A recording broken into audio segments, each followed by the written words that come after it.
সুপ্রিয় দর্শক, হক গ্রিন ওয়াল চ্যানেলে আপনারা জানাই স্বাগত। এখন আপনারা হয়তো সিজনাল ফুল নিয়ে খুব ব্যস্ত আছেন, তবে এই যে ফুলটি দেখছেন সে ফুলটিও কিন্তু মোটামুটি বলা যায় সিজনাল, কারণ এটি শীতে শুরু হয়। একেবারে শীত শেষ হয়ে যায় এক কথা বলবো না, তবে শুরুটা হয় শীত থেকে, কিন্তু যতটা হওয়ার কথা ততটা কিন্তু আমার কাছে হয়নি। তার একটা কারণ আছে। আগে বলে দিই ফুলটার নাম কি। এটির নাম হচ্ছে চাইনিজ ভায়োলেট। যেহেতু এর ভায়োলেট মানে কালারটা তার সঙ্গে নাম সামঞ্জস্য করে রেখেছে। আর গাছটিকে প্রথমে আমি যেটা কথা বলবো সেটা হচ্ছে গাছটি অত্যন্ত কষ্ট সহিষ্ণু। কথার মানে হলো দীর্ঘদিন জল আপনি দিতে ভুলে গেছেন, এর জন্য বিশাল আপনি মাটি তৈরি করেছেন, একেবারে বিশেষভাবে তৈরি করতে হবে, না করলে হবে না এমনটা নয়। অর্থাৎ লো মেনটেন্স গাছ। তো শুরু থেকে বলি, তাহলে আপনাদের দেখতে খুব ভালো লাগবে, শুনতেও ভালো লাগবে এবং বুঝতে পারবে ব্যাপারটা। প্রথমেই বলে দিই এই গাছটি কিন্তু দুটো টাইপ হয়। তো দু টাইপেরই আমার কাছে আছে, আমি চেষ্টা করছি তাদেরকে আলাদা আলাদা করে দেখাবার। তো এখানে বেশিরভাগটাই মানে 90% রয়েছে আমার ভেরিগেটেড। সত্যি কথা ভেরিগেটেড কেন বলছি চাইনিজ ভায়োলেটকে, যে এই গাছে যদি ফুল নাও থাকে পাতাগুলো দেখেই আপনার সুন্দর লাগবে, তাই নয় কি? পাতাগুলোর মধ্যে একটা ভেরিগেটেড রয়েছে, হলুদ এবং সবুজের একটা কম্বিনেশান। আর গাছটাতে যেহেতু বর্ষার পরে একটা অনেক লম্বা লম্বা শাখা পোশাক হয়েছিল, যদি হ্যাঙ্গিং রাখেন তো ঠিক আছে, কিন্তু যেহেতু আমি একটা টবে করেছি, আমার নিজের তৈরি করা টব দেখেই বুঝতে পারছি, সিমেন্ট মাটি দিয়ে তৈরি করেছিলাম। রেডিয়াসটা যত বড় নেবেন তত ভালো আর কি, 12-15 ইঞ্চি রেডিয়াস নেবেন, তাহলে খুব দেখতে ভালো লাগবে। হ্যাঙ্গিং টবে তো আপনি বসাতেই পারেন। তো এই যেহেতু এটা মাটিতে রাখি, মেঝেতে রাখি আর কি, তো এটার ডালগুলো এত বেশি বলেছে, আমি প্রত্যেকটা প্রুনিং করে দিয়েছিলাম। এই যে দেখতে পাচ্ছেন, আশা করি প্রুনিং করে দুটো লাভ হবে। সেটা কী হবে? প্রচুর ব্রাঞ্চ বাড়বে, কারণ গোড়ার দিকে দেখতেই পাচ্ছেন প্রচুর ব্রাঞ্চ বেরোচ্ছে, মানে একটা বিশাল ঝোপালো হয়ে যাবে। আর ব্রাঞ্চ বেশি হওয়া মানে কিন্তু গাছে ফুলের সংখ্যাটা বেশি, যার জন্য আমি প্রুনিং করেছিলাম। ওই জন্য গাছে খুব বেশি ফুল দেখতে পাচ্ছি না। তবে হ্যাঁ, আগামী 2 সপ্তাহে আমি নেক্সট যখন ভিডিওটা নিয়ে আসবো, সত্যি যদি দেখতে চান অবশ্যই আমার চ্যানেলটাকে সাবস্ক্রাইব করবেন, বা ফেসবুক থেকে দেখলে ফলো করবেন, অবশ্যই দেখতে পাবেন। হ্যাঁ, যেটা বলছিলাম টবের কথা বলা হলো, মাটির টব অবশ্যই ভালো। মিডিয়া, হ্যাঁ, যে কোনো মাটিতে হয় এটা ঠিকই, তবে বেশি কিছু রেজাল্ট পেতে হলে আপনাকে একটুখানি পরিবর্তন হতে হবে। কীরকম? মিডিয়াটা করবেন ওয়েল ড্রেনের, যেহেতু আমি টবে করছি। জল তো পছন্দ করে, কিন্তু জমা জল একদম পছন্দ করে না, পচে যেতে পারে।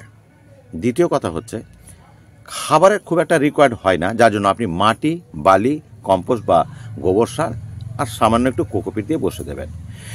যদি আপনার কাছে থাকে সিংকুচি, বন্ডাস, নিমখোল, দিতে পারলে ভালো, না দিতে পারলে কোনো ব্যাপার নয়। আর চারা বসাবার জন্য এরকম একটা ডাল কাটবেন, শেকড় থাকুক বা না থাকুক, ডাল কেটে মাটিতে ফেলে দিলেই ও লেগে যাবে, তবে একটু মাটিতে বসিয়ে দেবেন। কারণ হচ্ছে প্রত্যেকটা পর্ব থেকে আপনার শাখার রুট বেরোয়, আর শাখার রুট যেখানে মাটি স্পর্শ করতে পাবে সেখান থেকেই এটা চারা তৈরি হয়ে যাবে।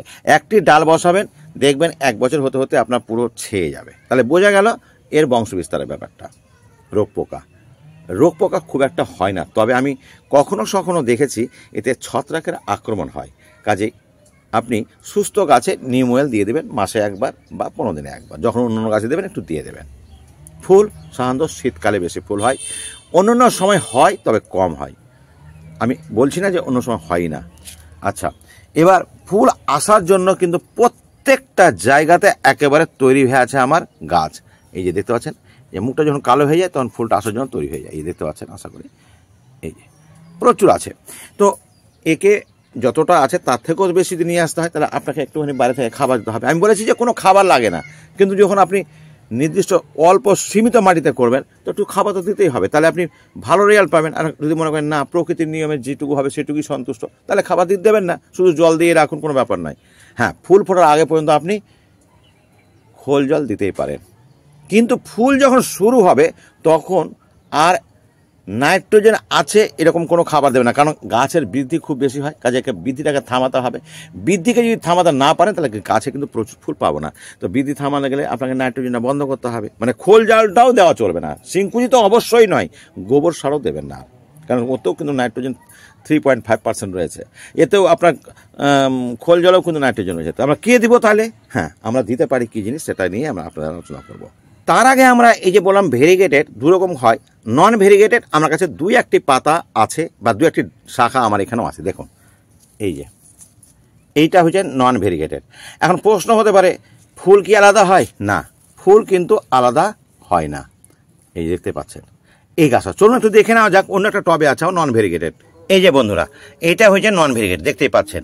এই যে আমি একটা শাখাকে ভেঙে আপনাদের সামনে নিয়ে যাচ্ছি, এখানে অনেক কিছু আছে। চলুন আমি ওই গাছটার কাছেই কথা বলব। বন্ধুরা, এই যে দেখতে পাচ্ছেন এটা হচ্ছে নন ভেরিগেটেড। তো নন ভেরিগেটেড পাতা দেখে বুঝতে পারছেন, ফুলগুলো দেখুন তো পাশাপাশি, কোনো পার্থক্য আছে দেখুন তো এই ফুলটার সঙ্গে? তাহলে বোঝা গেল ফুল একই, তবে এটা হচ্ছে দুই রকম, ভেরিগেটেড নন ভেরিগেটেড। আচ্ছা, এবার চলে আসবো আমরা খাবারের ব্যাপারটা। বলেছি কোনো প্রকার আমাদের নাইট্রোজেন জাতীয় খাবার দেওয়া চলবে না। নাইট্রোজেন যেমন শিংকুচিতে আপনার নাইট্রোজেন আছে, দেওয়া চলবে না। গোবর সার না, দেওয়ার দরকার নেই, কারণ ওর তো 3.5% হচ্ছে। খোল জল না, চলবে না। গাছকে আমি আর বাড়তে দেবো না, আমি নেবো শুধু ফুল, কারণ এই গাছের বৃদ্ধি হার এমনিতেই বেশি। কি দেবো আমরা? দেবো এই যে পেঁয়াজের খোসা ভেজানো জল, আমি অল্প করে দিচ্ছি।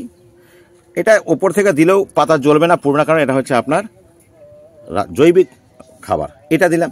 যদি একান্ত যদি না আপনার কাছে থাকে 0,050, তাহলে এর থেকে আর ভালো কিছু নেই। মানে এটাকে আপনি মাটিতেও দিতে পারবেন, আবার স্প্রে করে দিতে পারবেন। এটাকে বলা হয় পটাশিয়াম সালফেট বা সালফেট অফ পটাশ। তো এই 0,050তে লবণ থাকে না, এই জন্য এই পটাশটা খুব ভালো। তবে এই পটাশ সবার কাছে থাকে না, যদি থাকে তাহলে অল্প করে পাতলা করে গুলে নেবেন, এইভাবে গুলে নেবেন। আর একটুখানি এভাবে দিয়ে টপটাকে কি করবেন, এরকম ওলট পালট করবেন, তাহলে আপনি দেখতে পাবেন সব জায়গায় ছড়িয়ে গেছে। একান্তই যদি আপনার এটাও না থাকে, তাহলে লাল পটাশকে পাতলা করে ঘুরবেন। এই যে লাল পটাশ আছে, পাতলা করে ঘুরবেন। কিন্তু এই পটাশ গাছের পাতার উপর দিতে পারবেন না। কি করবেন, এই যে সাইড থেকে, এভাবে সাইড থেকে দেবেন, এরকম করে 4 সাইড থেকে একটু একটু করে আমরা দিয়ে দেবো এইভাবে। তা আশা করি আর পটাশ দেওয়া দরকার পড়বে না। আমার দীর্ঘ 1 মাসের খাবার হয়ে গেছে। এইভাবে একটু সরিয়ে দিলাম, সব জায়গায় ছড়িয়ে গেল। একটু জল পাতলা করে দিয়ে দিতে পারেন, ব্যাস। গাছ রাখবেন অবশ্যই রোদে, কারণ রোদ খুব পছন্দ করে। আর যারা এই গাছের চারা নেবেন আমার সঙ্গে যোগাযোগ করবেন। তো বন্ধুরা, যদি দেখতে ভালো লাগে অবশ্যই লাইক, কমেন্ট, শেয়ার দিয়ে আমাকে অনুপ্রাণিত করবেন। এখানেই শেষ করছি। ভালো থাকবেন, সুস্থ থাকবেন। কথা হয় পরবর্তী ভিডিওতে নতুন কোনো তথ্য নিয়ে, নতুন কোনো গাছ নিয়ে। ধন্যবাদ।